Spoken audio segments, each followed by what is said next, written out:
Actually, in that situation, that we are banning from going to school, university, or any type of courses, this is a good opportunity for girls, for women in Afghanistan to continue their education, their studies in online courses. So this is why I want to continue my studies in online courses, and this is my dream, this is my goal, to finish my studying what happened in Afghanistan.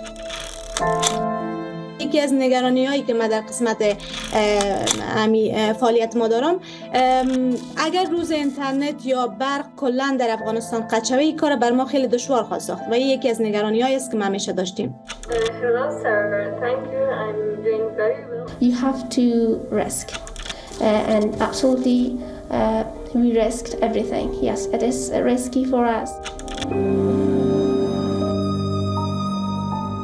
We must be hopeful, because after all nights, after every sunset, there is sunshine, there is a day. So this is why we must be hopeful, and we don't lose our belief, our hopes, and we must be strong in that situation.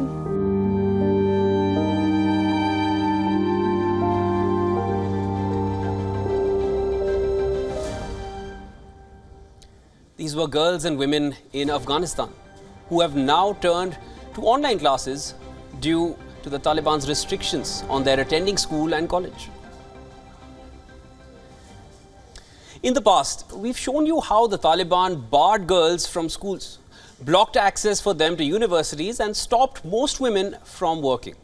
But now, as they turn to online classes, there is at least a glimmer of hope. Of course, there are persisting challenges like power outages, poor internet connections, and more. But WION will continue to bring you the voice of Afghan women and girls. Hello everyone, you're watching Inside South Asia with me, Shivan Chandna. Let's get to the point.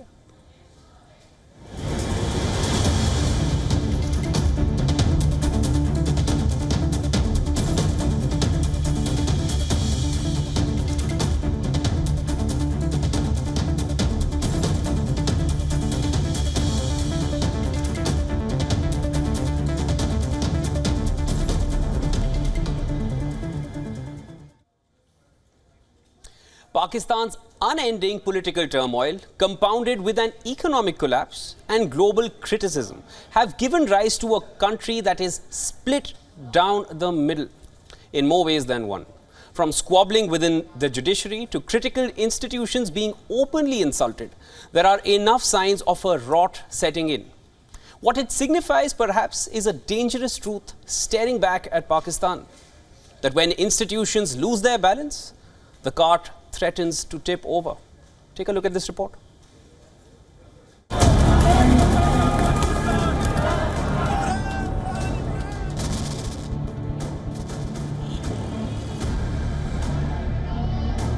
No evidence that any embezzlement of funds by his hand.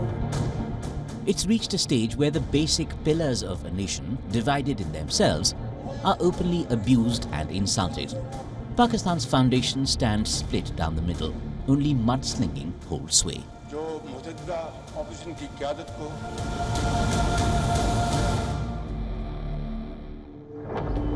Case 1. Justices of the Supreme Court of Pakistan squabble among themselves, open fire at the Chief Justice. Cited almost openly is partisanship in the decision to postpone provincial elections. The Chief Justice's wings stand clipped. What is cited as a one-man show is undone, with 3 judges now in charge. They spelt out the split, saying the country's top court could not be dependent on the solitary decision of one man. Case 2. Prime Minister Shehbaz Sharif versus President Arif Alvi. Alvi's letter to Sharif over law and order related to elections in Punjab and Khyber Pakhtunkhwa raised some unparliamentary potshots. Blatantly partisan in nature, one-sided and anti-government views, and the letter being termed as a press release of Pakistan Tehreek-e-Insaf, just one end of some harsh language. So-called Prime Minister has allocated huge amounts of funds for other causes, and the fact of the matter is that this is a constitutional requirement. So the first priority has to be to give funds for elections to be held. Case 3. political leaders take ugly digs at the military and judiciary as part of their political agenda. So a Maryam Nawaz Sharif lashes out on the bail given to Imran Khan, terming the judiciary as establishment, just as the Pakistan military is already seen as one. Note that Maryam Sharif has long accused the military of bringing Khan to power. Their politics is based entirely around support. Earlier it was support of the military establishment. Now they have found support in the judicial establishment. The list of visible and emerging fissures goes on and on. Executive versus legislature versus judiciary versus military. And perhaps most glaring of all this happens in the backdrop of an economy sinking, a people crying out for help. Mile-high prices of basic commodities, inflation soaring at 28 to 30%, and a depreciated currency have made Ramadan this year the most challenging yet for the people. What cost 200 rupees last year now costs 500 rupees. Petrol, bus fares, rent and more have gone through the roof. And somewhere the people seem to have given up on administration and governance, because that lot is busy with a host of other agendas. China's debt diplomacy offensive that stirred up storms in countries across the world has taken a rather softer overtone in Sri Lanka. Though packaged as gestures of charity and goodwill during the holy month of Ramadan, there's an inherent strategic realpolitik and diplomacy that's actually at work here. Take a look.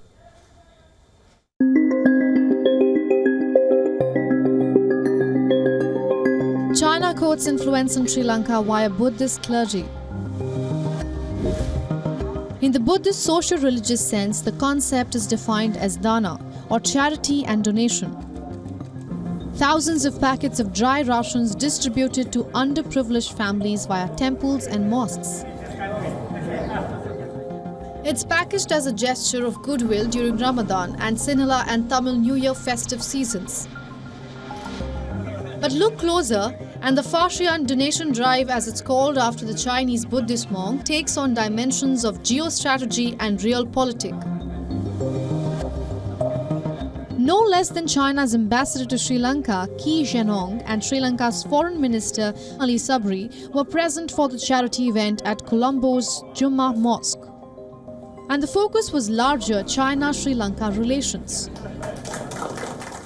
China are long-standing friends. We have historic relationship for a long period of time. We have stood for each other in both regionally and internationally. And we are very grateful. Like always, China has stood with Sri Lanka in difficult times. For 70 years, we have had excellent relationship, starting with the rubberized pact.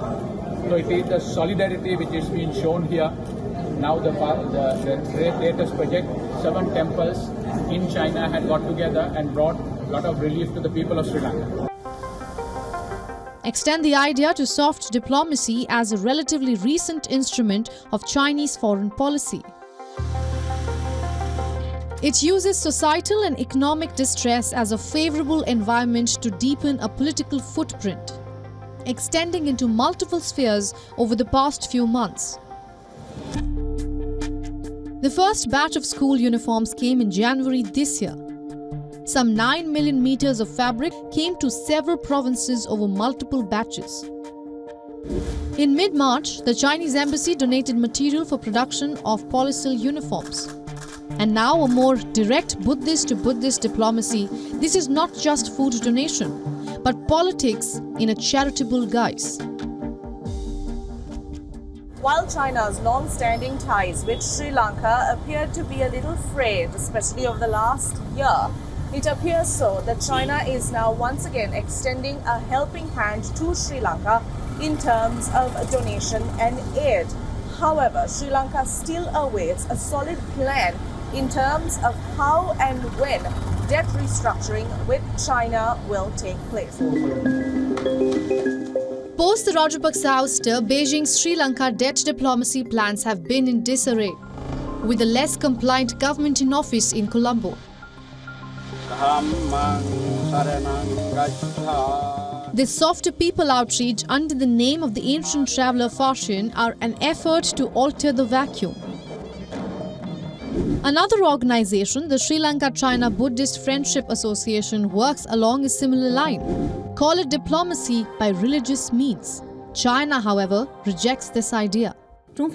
China acts in accordance with market laws and international rules, respects the will of relevant countries, has never forced any party to borrow money, has never forced any country to pay, will not attach any political conditions to loan agreements, and does not seek any political self-interest. The fact is, the Chinese debt diplomacy idea also ties in with the bigger picture. China's investments in over 150 countries, most of them underdeveloped, have looked to paint it as the Good Samaritan. And inroads made have ranged from outright damaging to effects that certainly cannot be played down.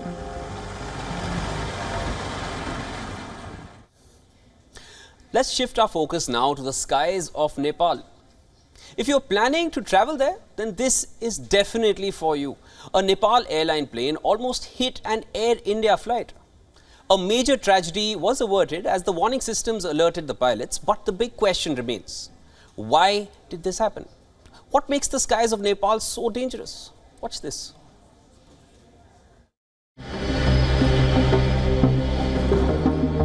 The 24th of March, an Air India plane from New Delhi took off to Kathmandu. Minutes before it was to reach its destination, something unexpected happened. It's been called an almost mid-air collision with a Nepal Airlines aircraft that was flying in from Kuala Lumpur to Kathmandu. Here's what happened. Following Kathmandu ATC clearance, the Air India aircraft, which was flying at 19,000 feet, descended to 15,000 feet. A height at which a Nepal Airlines aircraft was also flying. But soon, the warning systems alerted pilots. The Air India flight climbed sharply and the Nepal Airlines aircraft descended to 7,000 feet to avoid a dangerous collision. The report says the Air India crew saw the flight coming from the other direction and immediately informed Kathmandu Air Traffic Control. The ATC asked the Air India crew to ascend sharply to avoid a collision, which they did, and a tragedy was averted. The Civil Aviation Authority of Nepal, or CAAN, has suspended the 3 air traffic controllers for carelessness. A 3-member probe committee has been formed to investigate the matter. The 2 officers who had been in charge of the control room at the time of the incident have been suspended. But is this action enough?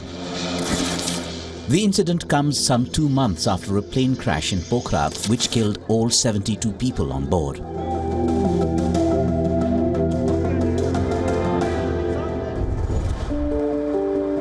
Nepal is known for its poor air safety.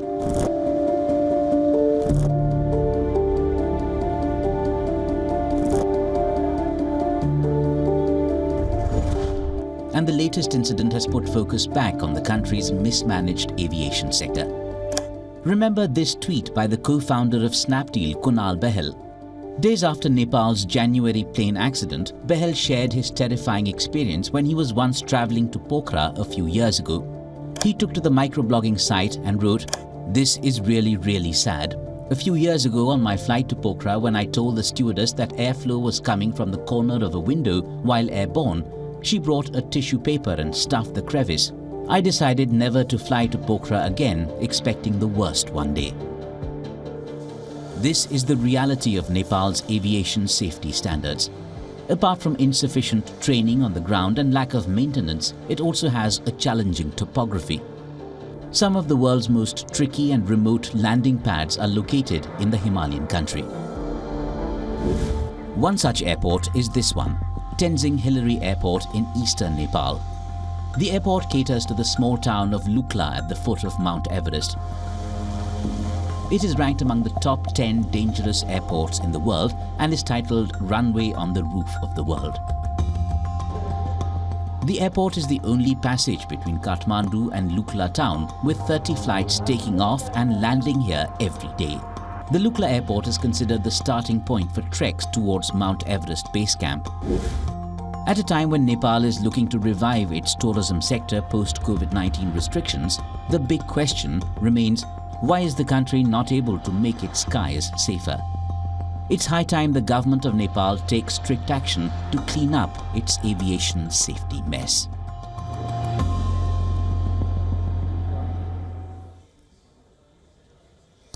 Up next, we bring you a story of a cricket match that has defined Sri Lanka for years.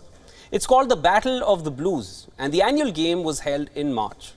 Now, for the past year, the island nation has been suffering from a deep economic crisis. But even during these tough times, the spirit of the game couldn't be dampened.